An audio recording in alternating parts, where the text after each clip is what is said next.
Welcome, night owls, to Tales to Tell, the channel where stories come alive after dark. Here we explore 4 realms of imagination. Terrifying tales to tell for those who crave chills and whispers in the dark. Romantic reads to ravish for hearts that ache, burn and bloom. Fantasy fables to follow for dreamers who walk between worlds. And sci-fi stories to self-indulge for minds that drift beyond the stars. Tonight's story from our Fantasy Fables to Follow collection is called The Lantern of the Last Wish. In the village of Thornby, every child is told the tale of the Lantern Keeper, a cloaked figure who appears only once in a lifetime, offering a single wish to those who find him. But the wish must be made with a pure heart, or the lantern burns the soul instead. When young Myra's brother falls gravely ill, she ventures into the frostbitten woods to find the Lantern Keeper. She carries no map, only a silver bell her mother gave her, said to ring when the keeper is near. For 3 nights she follows whispers through the trees. On the 4th, the bell chimes. A figure steps from the mist, holding a lantern that glows with shifting constellations. He offers her the wish, but warns, what you ask must be for another, or the flame will turn. Mira wishes for her brother's life. The lantern flares, the keeper nods and vanishes. She returns home to find her brother awake, laughing and whole again. But her reflection in the window is gone. Her shadow no longer follows her, and when she speaks, her voice echoes like wind through trees. That night, the lantern appears on her windowsill. Inside it, a flickering flame, and within the flame, her own face, watching from the other side. Story 2.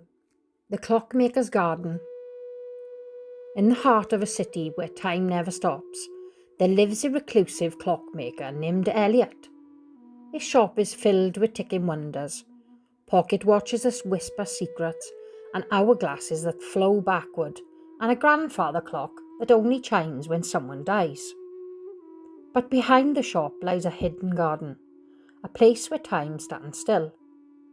Elliot tends to it every morning, pruning roses that never wilt and feeding koi that never age.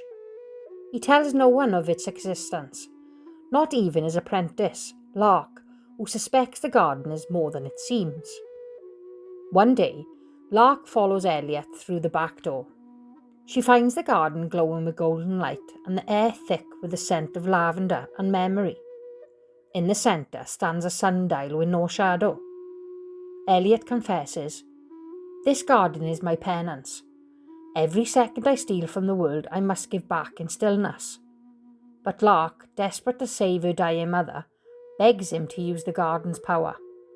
Elliot refuses, so she steals a petal from the eternal rose.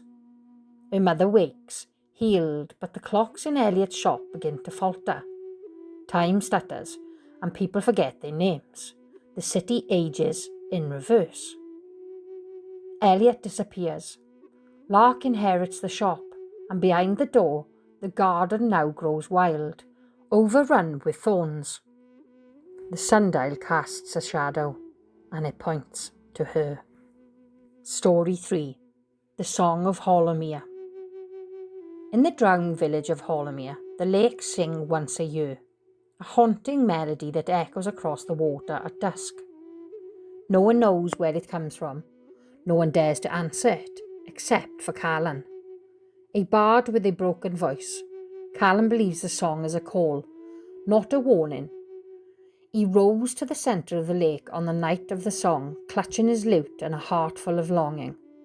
As the melody rises, so does the mist. Shapes move beneath the surface.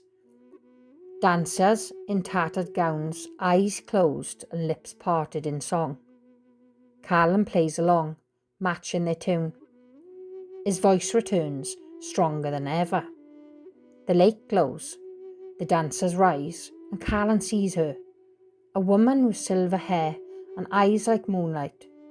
She sings his name, and he follows her beneath the surface. The next morning, the lake is still, but on the shore lies Callan's lute, dry and untouched. And in the village square, a new statue stands, a bard with silver eyes carved in stone, mouth open in a song. And that was tonight's tale. Whether it chilled your spine, stirred your heart, sparked your imagination, or bent your reality, thank you for listening. This is Tales to Tell, where stories never sleep.